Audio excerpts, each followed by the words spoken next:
کون ہے جو اپنے گھر میں اپنے رزق میں برکت نہ چاہتا ہو؟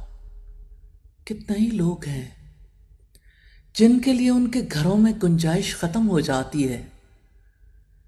کتنے ہی لوگ ہیں جو رزق کے لیے محنت کرتے ہیں، تعلیم حاصل کرتے ہیں، ہر کوشش کر لیتے ہیں، لیکن رزق کی برکت ہی ختم ہو جاتی ہے.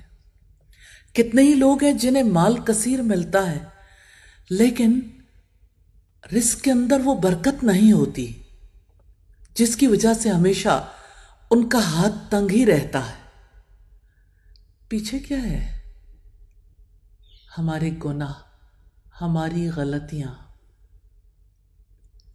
اور اللہ تعالیٰ سے مغفرت کی دعا کر لیں گے،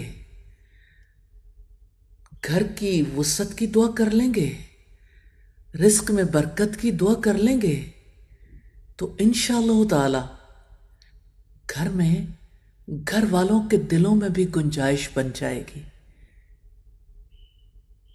دعا کر لیں، اللہم اغفر لی ذنبی ووسع لی فی داری وبارک لی فی رزقی.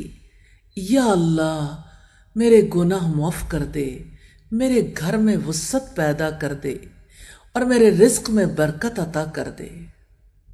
آمین ثم آمین.